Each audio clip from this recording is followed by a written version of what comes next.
las huellas que debemos seguir. Y eso lo vamos ahí a encontrar en Primera de Pedro capítulo 2 versículo 21. Primera de Pedro capítulo 2 versículo 21. Quiero allí fijar la atención del mensaje en ese versículo y de allí desarrollar el tema. Ya quizás muchos han leído este versículo, a lo mejor han predicado, a lo mejor han desarrollado estudios, pero la palabra de Dios es viva y es eficaz y todos los días tiene algo para nosotros. Cuando nosotros leemos, nos encontramos con cosas nuevas. Así que hoy Dios tenga nuevas misericordias para con nosotros a través de su palabra. ¿Lo tienen? Dice Primera de Pedro capítulo 2 versículo 21, pues para esto fuisteis llamados, porque también Cristo padeció por nosotros, dejándonos ejemplo para que sigáis sus pisadas. Amén. Hasta allí vamos a dejar la palabra. Oremos al Señor, que Dios pueda poner en mi palabra de bendición para todos ustedes y para lo que ha sido para mí. Señor, en esta mañana te hemos cantado, te hemos adorado, Señor. Ahora cuando hemos dispuesto, Señor, a escuchar lo que tú tienes para nosotros, te pido, Dios mío, que tú puedas hablar a nuestro corazón, abre nuestros oídos, Señor, que tú puedas, Señor, prestar, Señor, que tu palabra pueda hallar cabida en nuestro corazón. Que en esta mañana, Dios mío, podamos hoy recibir esa palabra, Dios mío, como la semilla que cae en tierra fértil y después de una lluvia torrencial germina y produce fruto, Señor, a 30, a 60 y a 100 por uno, Señor. Que esta palabra, Dios mío, sea de provecho para nuestras vidas. En el nombre de Jesucristo de Nazaret, te damos las gracias. Amén y amén. Gloria sea al Señor. Bien, las huellas que debemos seguir. Ese es el tema del estudio en esta mañana. Las huellas que debemos seguir. Muchos caminan sobre la arena y fácilmente se borran las huellas, porque la arena tiende a moverse con la brisa y las huellas se borran. El que camina sobre la roca no deja las huellas marcadas así tan fácil. El que camina sobre las aguas, en el caso de Jesús, que caminó sobre las aguas, el apóstol Pedro que caminó sobre las aguas, también se borran. Pero hay huellas que se borran con el tiempo. Hay huellas que se borran después de una lluvia. Hay huellas que se borran quizás por olvidar el camino. Y a esas huellas es que hoy quiero hacer hincapié de qué huellas debemos nosotros seguir. Y voy a avanzar rápidamente porque encontramos en la Biblia, encontramos hombres que dejaron huellas, hombres y mujeres que dejaron huellas. Por ejemplo, Moisés dejó huellas para que Josué siguiera su caminar. Josué era aquel muchacho, aquel hombre que andaba con Moisés y aprendió de Moisés. Así que tenemos allí un maestro y un alumno que siguió las huellas. Tenemos también a Elías, que dejó huellas a Eliseo. Eliseo siguió las huellas que Elías venía dejando. Tenemos también ejemplos, así como Pablo. Pablo dejó huellas para Timoteo. Timoteo, un muchacho, un joven pastor, pero que aprendió las huellas que iba dejando el apóstol Pablo. Y no más podemos dejar de mencionar las huellas que dejó Jesús. Jesús escogió a 12 hombres a quienes les enseñó las pisadas que debían ellos seguir. Y estos 12 hombres dejaron huellas que hoy en día nosotros estamos transitando. ¿Cuántos dan gloria a Dios? Así que hoy se celebra un servicio misionero y debemos entender que esas misiones, el evangelio llegó gracias a que hombres y mujeres, siguieron esas pisadas, siguieron esas huellas, no dejaron que el tiempo las borrara, no dejaron que nada impidiera que esas huellas y que esas pisadas se borraran. Así que voy a mencionar algunas huellas que nosotros debemos seguir. Y la primera huella que, bueno, gracias, no tenemos video bin y así le agradezco su atención, lo cual nos puede ayudar a proyectarlo, pero su atención va a ser importante. Hay huellas que Jesús nos dejó que nosotros no podemos dejarlas a un lado, ni olvidar, ni dejar de transitar por ellas. Y la primera huella que Jesús nos dejó fue la mansedumbre. Así que si usted quiere, pellizque al que tiene a su lado a ver cómo reacciona. Y usted verá si es manso. Si le sienta la mano, ya usted saca su conclusión. Hay gente que no aguanta un pellizquito, hermano, porque la mansedumbre no es su mejor opción. Pero ¿qué es la mansedumbre? La mansedumbre, según un concepto, es la descripción de alguien a quien no se puede provocar fácilmente. Fácilmente no reacciona así de esa manera, no. Y en tiempos difíciles mantiene una actitud de calma. Eso es la mansedumbre, repito. Es la descripción de alguien a quien no se puede provocar fácilmente. La persona mansa es tranquila, es pasiva, da un paso, no reacciona fácilmente, está allí tranquila, aunque el mundo se esté cayendo, es manso. Pero eso es que mantiene una actitud de calma. Otro concepto es la obediencia sin resistencia a la voluntad de otro. Eso es la mansedumbre, es la obediencia sin resistencia. Y cuando nosotros estudiamos este concepto o esta palabra mansedumbre, ¿a qué nos viene a la mente? Bueno, yo la relaciono con un caballo indomable. Un caballo indomable a quien nadie puede montar ni a pelo ni con silla. Hay que amansarlo primero. El carácter manso es una fuerza bajo control. El caballo que nadie puede montar es sometido a una fuerza bajo control. Su cuello está tenso. El caballo no cede fácilmente ante el lazo, no cede fácilmente ante aquel que lo quiera llevar. Es una fuerza bajo control. Entonces se aprende bajo un proceso. La mansedumbre se aprende bajo un proceso. Y ese proceso es el que muchas veces nosotros necesitamos ejercitar, el proceso. Y cuando hablamos de proceso, hablamos de un hombre llamado Moisés. Moisés, dice la Biblia, que era el hombre más manso de la tierra. Vamos, aquí me ayudan ustedes, como no tenemos video bien, Números capítulo 12, versículo 13. Números capítulo 12, versículo 13. Yo le agradezco que usted me dé una manito allí con la agilidad de sus manos y así podemos nosotros entender rápidamente lo que nos dice la palabra acerca de este hombre, de Moisés. Números capítulo 12, versículo 3.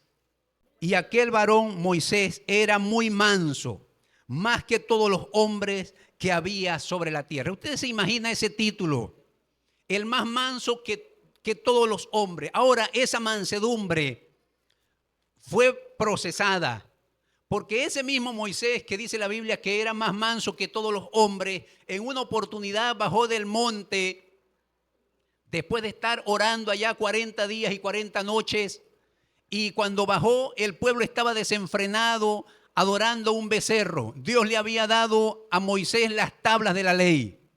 Y sabe que Moisés puso las tablas con el mínimo cuidado sobre una mesa. ¿Las puso así? No. Dice la Biblia que las lanzó, las quebró, las batió y las tablas se quebraron. Y Dios vio eso, la reacción de ese Moisés. Y Dios diría, oye, Moisésito, no te conocía de esa manera. Moisésito, ¿qué pasó? ¿Botaste los clavitos? Moisésito, tú no debes ponerte así. No, Dios no le reprochó eso. Pero más adelante, después de ese acto de indignación, Dios le dice a Moisés, Moisés, alízate 2 tablas como las primeras. Las primeras yo te las di, pero ahora las vas a alisar tú mismo. Tú vas a escribir lo que yo te voy a decir. Así que ese proceso, me imagino a Moisés haciendo las tablas. ¿Quién me mandaría a quebrar las primeras? ¿Quién me mandaría? Porque es un proceso. La mansedumbre es un proceso. Y nosotros debemos entender que todo proceso duele, todo proceso es fuerte. Vamos a Santiago capítulo 3, versículo 13. Muestre su sana conducta en sabia mansedumbre. Y Jesús dijo algo, dijo, aprended de mí que soy ¿qué? Manso, no menso, manso. Soy manso, Jesús fue manso, dice que fue llevado como cordero al matadero, no abrió su boca. Mientras le golpeaban, mientras le abofeteaban, Jesús mantuvo una actitud de calma. Jesús mantuvo una actitud de dominio propio. Qué tremendo. Y por eso es que a veces la gente no acepta ese proceso. No, yo no me dejo echar broma de nadie. Y quizás es la persona que usted pellizcó, a lo mejor se la cobra cuando salgamos del servicio. ¿Por qué? Porque es un proceso que debemos aprender. Aprended de mí. Jesús nos dejó la huella de la mansedumbre para que nosotros transitemos en ella. Vamos con la otra huella y quiero caminar en esto para que usted vaya siendo consciente de qué huellas estamos transitando. La segunda huella es la huella de la humildad. Ay, Dios mío. ¿Cuál huella es la que está en peligro de extinción? La humildad. Que si alguien dice, hermano, me gustó cómo predicó, no hay nadie que predique mejor que yo. Hermano, mire, me gustó esa torta que usted dice. En ninguna parte del mundo hay nadie que haga una torta mejor que la mía. La humildad, Dios mío, eso está en peligro de extinción. Se necesitan más humildes en este tiempo porque se están acabando. La gente se le están subiendo los humos a la cabeza. La gente, y dice Jesús, aprended de mí que soy manso y ¿qué más? Humilde. Jesús pudo hacer uso de lo que era, de ser Dios, pero Él fue siervo. Y vamos a ver qué es el concepto de humildad. Es el reconocimiento de que nuestras actitudes y talentos son dones de parte de Dios. Amén. Es el reconocimiento. Yo debo reconocer que lo que tengo, lo que soy, lo que hago es gracias a los talentos y a los dones que Dios me ha dado. Amén. Es el reconocimiento. Es reconocer el valor de los demás. Ónchale, vale, este hombre es buenísimo eso, pero a mí no me gana. ¿Será eso humilde? No, es reconocer que aquel que hace tal cosa es bueno en eso y debemos reconocer, ese señor es un maestro, ese muchacho es bueno en eso. Reconocer que ese talento, aunque no lo tenga yo, ese muchacho es o esa mujer es buena en eso. Eso es reconocer, eso es ser humilde, reconocer que lo que yo tengo es de parte de Dios y que lo que los demás tienen es de parte de Dios también. Entonces, allí tenemos esa parte de la humildad. Y aquí nosotros debemos entender algo. A veces los aplausos pueden causar daño en aquel que los recibe, pero el problema no está en los aplausos ni en quien los da, ni quién los recibe. El problema está cómo los recibe. ¿Ok? ¿Me están siguiendo? Vamos a ver Efesios capítulo 4, versículos 1 y 2. Efesios capítulo 4, versículo 1 y 2. Y otro busca Filipenses capítulo 2, versículo 3 y 4. Aquí vamos a ver algo y vamos a aprender en esta mañana. Esto no tiene nada que ver si usted es cristiano o no. Esto no tiene que ver nada si usted es creyente o no. Esto se ve en todas las áreas de la vida. Sea creyente o no, esto involucra a todas las áreas de la vida. Efesios 4, 1 y 2 y Filipenses 2, 3 y 4. Amén. Que andéis en humildad y en mansedumbre, soportando los unos a los otros. El humilde soporta también. Entonces, aquí tenemos la huella de la humildad que estaba en Cristo. Esa huella Jesús la dejó ver en Juan el Bautista. Juan el Bautista era el precursor de Cristo. Juan el Bautista era el que iba preparando la alfombra roja para Jesús. Y cuando Juan estaba predicando, le preguntaron, ¿eres tú el Cristo? Y Juan dijo, no, yo no soy el Cristo. Yo simplemente soy un mensajero que va delante de aquel que viene detrás de mí, a quien yo no soy digno de desatar la correa de su calzado. Él es más poderoso que yo. Juan estaba reconociendo quién era Jesús, pero llegó un momento en que Jesús también reconoció quién era Juan. Y dijo, de los nacidos de mujer no se ha levantado uno como Juan el Bautista. Jesús reconocía quién es quién. Y Juan el Bautista reconoció también quién era Jesús. Eso es humildad. Pero ahora voy a meterme en aguas profundas. Lo que les dije ahorita de un aplauso. ¿Sabe que cuando David mató a Goliat, qué dijeron aquellas danzarinas? ¿Qué dijeron aquellas mujeres? Saúl mató a sus miles, David a sus 10,000. Yo no sé si era en ese tono, pero ellas cantaban.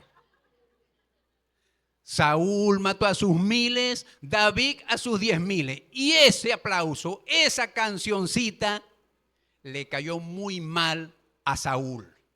Desde aquel día, Saúl vio con desprecio a David. Y dijo, a este lo que le falta es el reino. Y apenas era un muchacho que lo que estaba era enfrentándose a Goliat. Pero David no fanfarroneó de eso, no. Fue un hombre humilde. Y de allí en adelante, esa espinita, ese gusanito de la arrogancia, del orgullo, de la prepotencia, de la maldad, comenzó a crecer en Saúl. Y un día estando en la mesa, David, por matar a Goliat, recibió un premio. Recibió el premio de la hija de Saúl, Mical. Y David no era que eso fue lo que lo motivó. Porque a lo mejor pudo haber dicho, ve, ¿qué le van a dar al que mate a ese hombre? Bueno, la hija del rey. Ah, bueno, ahora sí, me voy a enfrentar con todo a este gigante porque yo voy por Mical. No, enfrentó a ese gigante como enfrentar a un oso o a un león. Solo que el premio quedó de segundo lugar porque él vio a ese gigante como un hombre que estaba desafiando a los ejércitos de Israel. Así que le dieron como premio a Mical, la hija de Saúl. Pero más adelante, como Saúl tenía ese odio, tenía esa amargura, ese rencor contra David, le quitó la hija y se la dio a otro. ¿Cómo cree usted que se sentía David? Así que David es un hombre que nos puede dar cátedras en todas las áreas de la vida. David fue un hombre que le quitaron la mujer y se la dieron a otro. Y él no hizo fiesta. Sintió allí un punzón en su corazón. David era un hombre que se sentaba a la mesa frente a su enemigo y el enemigo con ganas de matarlo, solo que no lo mató porque no pudo. El odio que sentía Saúl hacia ese humilde servidor era tan grande que como era amigo de su hermano, amigo de su hijo Jonatán, también quiso matar a Jonatán. Saúl era tremendo, persiguió a David como pulga, dice. ¿Por qué persigue a su siervo como pulga? Todas esas vicisitudes de David las vivió y era un hombre humilde, pero también era de carne y hueso. Dice la Biblia que ya siendo rey, David quiso traer el arca de donde estaba hasta Jerusalén. Y cuando el arca llegó a Jerusalén, que llegó como Dios mandaba, David comenzó a danzar de alegría. Y dice la palabra que David tenía un efod, es decir, la vestimenta de rey. Tenía allí una vestimenta de príncipe. Y el gozo de David al ver que el arca iba llegando al sitio, David comenzó a bailar, a danzar, y ese efod se fue cayendo. No lo dice la Biblia, pero si indagamos, David se fue despojando de esas ropas mientras danzaba, mientras bailaba y celebraba con regocijo, y toda la multitud celebraba con regocijo que el arca estaba llegando a Jerusalén. Y sabe que cuando Mical, porque ya él siendo rey le quitó la mujer a los no, esta me la dieron, así que véngase para acá. Y se le quitó otra vez a Mical a aquel que se le habían dado. Aquel comenzó a llorar. Y se trajo David a Mical al palacio. Y cuando Mical vio por la ventana a David en paños menores, dice la Biblia que lo menospreció en su corazón. Y le dijo, voy a usar esta palabra, mira, te vistes pero ridículo. Te hiciste pero abominable. Y David dijo, fue delante de Jehová que yo me alegré y me seguiré alegrando, Mical. Fue porque Dios me escogió a mí en vez de haber escogido a alguno de tu padre. Y seguiré danzando y seguiré alegrándome, no importa cuán brava te pongas, pero fue delante de Jehová. Así que si a él le tengo que agradar, le voy a agradar, así sea tu amargura. Y dice la palabra que de ahí en adelante aquella mujer no concibió. Se metió en camisa de 11 varas. Ese era el David humilde, de carne y hueso, que falla, que se alegró con la presencia de Jehová, pero que también erró al blanco, que también cometió errores.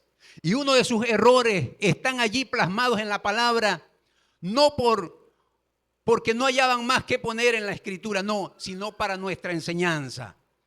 En una oportunidad David puso sus ojos sobre Betsabé, la mandó a buscar, se acostó con ella y quedó embarazada, Betsabé. Pero Betsabé era la esposa de Urías Eteo.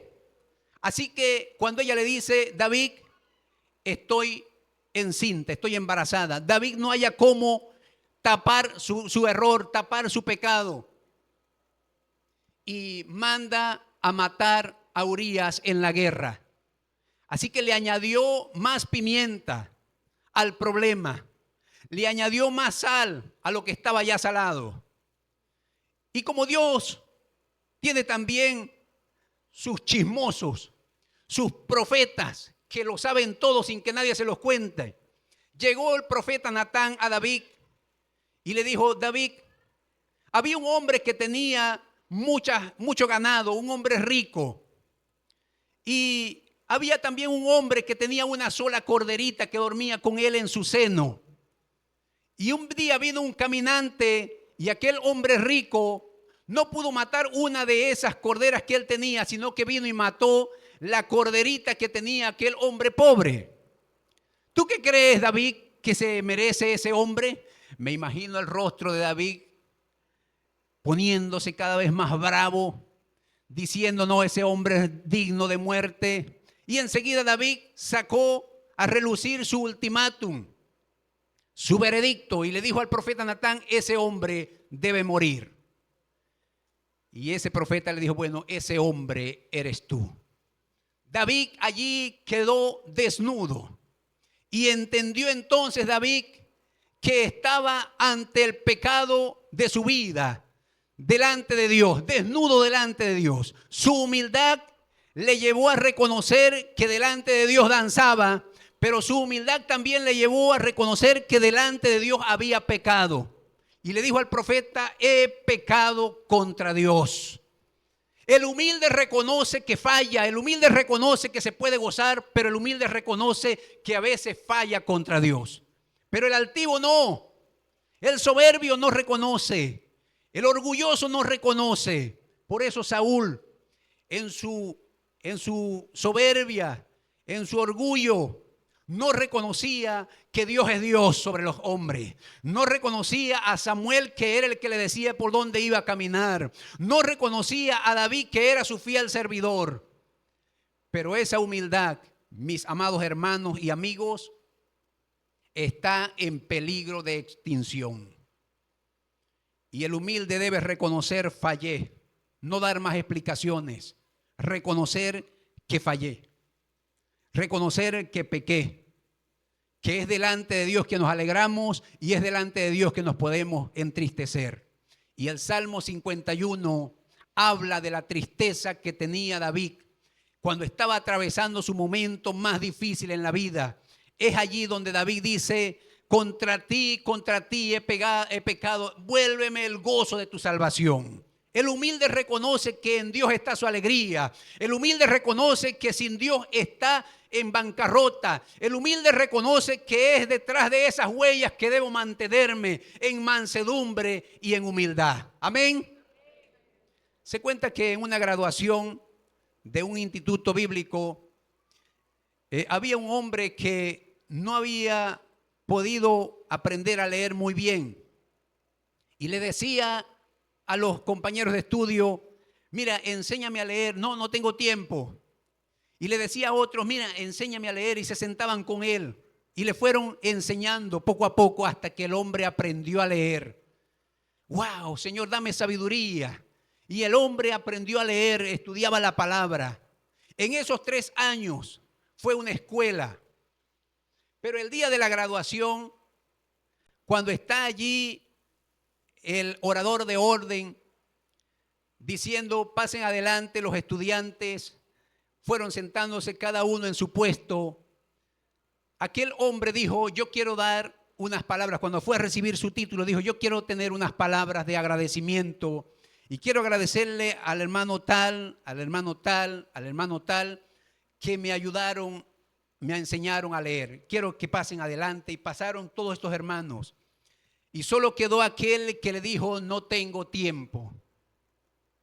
El humilde reconoce sus limitaciones, pero reconoce también el talento de los demás. El humilde reconoce que no sabe. Henry Ford, en una reunión, le preguntaron: Henry, si no puedes con algo en tu empresa, ¿qué haces? Busco al que sabe. Me rodeo de quien sabe. ¿Y qué pasa si te demandan por la ley y tal? Busco al abogado que sabe. Yo no sé nada. El humilde reconoce que no sabe nada. Y si no sabe de algo, dice: no sé de eso. Lo mío es esto.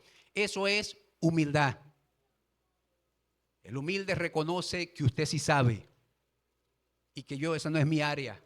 No sé, le averiguaré después. Eso es humildad. Pero ese talento lo tienen muchos, pero también está en peligro de extinción esa huella. Y debemos reconocer qué huella estamos por conocer. La huella, ¿cuál es la importancia de la humildad? La humildad ayuda en el desarrollo del crecimiento personal. La humildad le ayuda a usted a crecer como persona.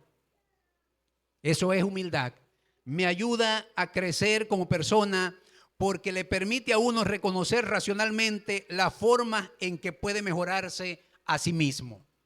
Mira, tengo una duda en esto, no conozco nada de esta área, ¿me puedes ayudar? Mira, en esto no soy bueno. Si le preguntara en esta mañana en qué no es bueno, llévese esa pregunta para la casa. No me dé la respuesta acá. Si le preguntaran en esta mañana en qué no eres bueno, pastor, ¿en qué usted no es bueno? Pastora, ¿en qué no es bueno? ¿O en qué no es buena?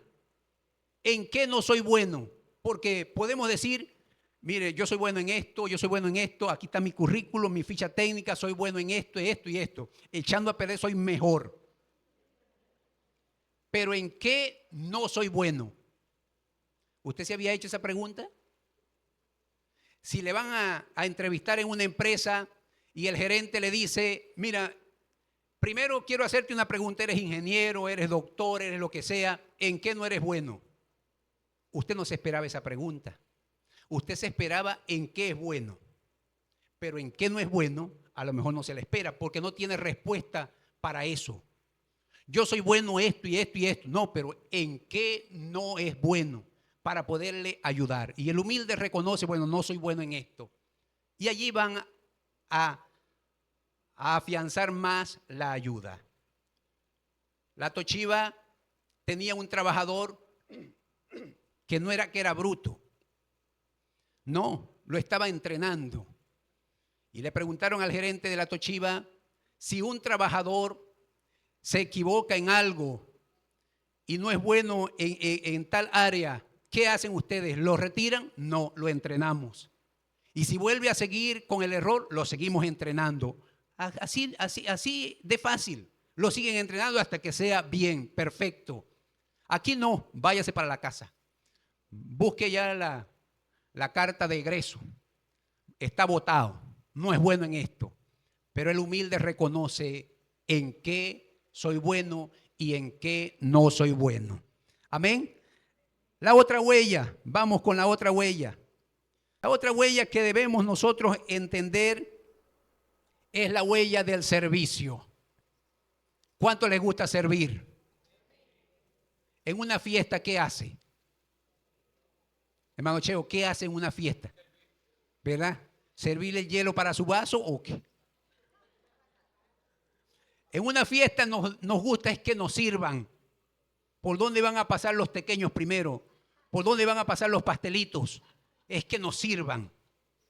Pero no decimos, mira, ¿en qué te puedo ayudar?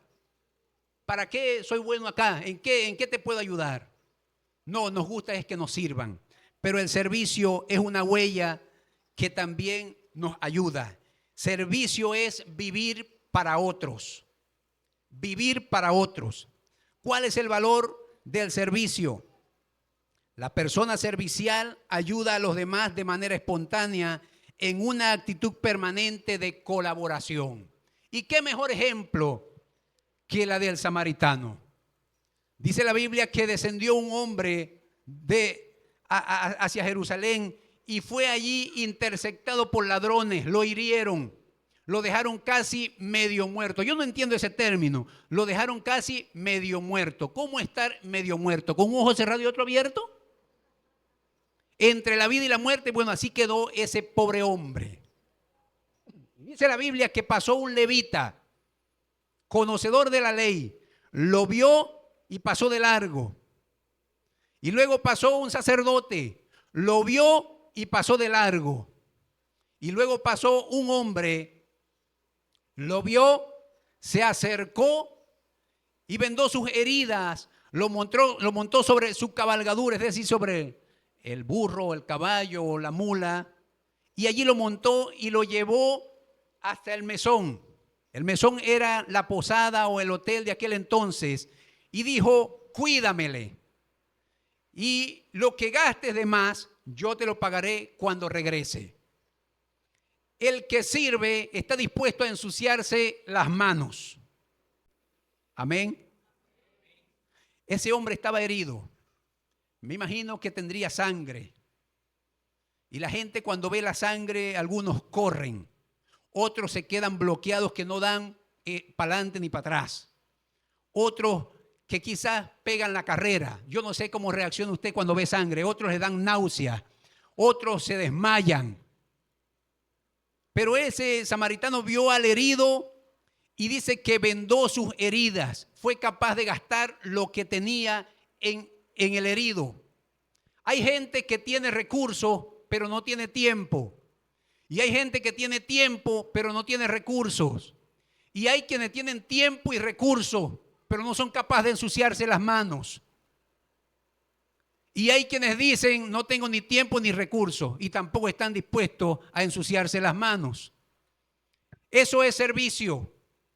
El servicio es aquel que está dispuesto a ensuciarse las manos por levantar al herido, no importa que el reloj avance, sin importarle cuánto tenga que gastar. El valor del servicio habla de nuestro alto sentido de colaboración en pro de los demás. Eso es el servicio. Debemos aprender a servir. A servir. Y eso no es fácil. Ustedes se imaginan aquellos mesoneros que trabajan en un restaurante, que están codeándose allí con los cocineros, con los demás chefs, y que llegue alguien al restaurante y pida un plato, y aquel servidor con tanta amabilidad se acerca, ¿qué más le sirve? ¿Qué tal? Y aquel cliente con su mal genio, no me gusta esa comida, y la tira, la devuelve. Si fuera usted, ¿qué haría? A lo mejor voltearía la mesa con todo y cliente, porque no está dispuesto a ser humillado por alguien que ni siquiera está seguro si va a pagar. Pero aquel que sirve soporta con paciencia, soporta con mansedumbre la malcriadez de ese cliente. Y a veces entendemos eso, que el servicio no es fácil, pero hay que hacerlo. No es fácil, es la palabra, pero hay que hacerlo. Jesús se ciñó la toalla, lavó los pies de sus discípulos y les dijo: ejemplo os he dado para que vosotros también hagáis eso con los demás, el servir. Así que el servir es un privilegio. Pero hay que aclarar una cosa es servir y otra cosa es ser sirviente. ¿Entendieron eso? Una cosa es servir y otra cosa es que tengan a uno como sirviente. Usted ni yo somos sirvientes de nadie, somos servidores. Amén. Así que aquel debe entender ese término. Yo soy servidor, no sirviente. Somos servidores. Aquí estamos para servir. Ok. La otra huella, el sufrimiento. ¿Cuánto les gusta sufrir? Pare de sufrir. ¿Escucharon ustedes ese término? Pare usted de sufrir, como decían los brasileños. Debemos ser conscientes que el sufrimiento es una huella que tenemos que transitar. La huella del sufrimiento, también Cristo transitó sobre ella, dejó huellas para que nosotros fuéramos conscientes de que en el Señor también se sufre, se sirve, se pasa por el proceso, muchas veces se es humillado, se sirve, pero debemos ser conscientes que el sufrimiento es parte de esta carrera. Somos bienaventurados cuando sufrimos. ¿Cuántos por hacer el bien no han sufrido alguna vez? Lo que decía Egda, de estas mujeres que sufrieron. Jesús sufrió. Dice la historia que los discípulos en el tiempo de Roma habían muchas enfermedades contagiosas y muchos familiares dejaron allí de atender a sus familiares por no ser contagiados. Pero estos discípulos pasaron esa barrera del sufrimiento. Así que se acercaron a los enfermos y les curaban, corriendo el riesgo de sufrir también la misma enfermedad. El sufrimiento es una huella que a casi nadie le gusta transitar, pero debemos entender que es parte también de la vida. ¿Quién no ha sufrido? Quizás ha sufrido el diagnóstico de una enfermedad. Quizás ha sufrido una pérdida. Quizás ha sufrido la pérdida de un hijo, de una hija, de un padre, de una madre. Ha sufrido. Quizás ha sufrido el ser desechado por otro, el ser aislado. La sociedad desprecia. La gente sufre. Aquel que quizás está en la vida como indigente y lo que sufre es el rechazo de la gente. Pero muchos también sufrieron por la causa de Cristo. Dice la palabra que Cristo sufrió por nosotros para que no desmayemos en el caminar. Hebreos 12:3. Así que nosotros debemos entender que esa huella del sufrimiento también es parte de la vida. Y está la última huella, que que quiero tocar y es la huella del amor.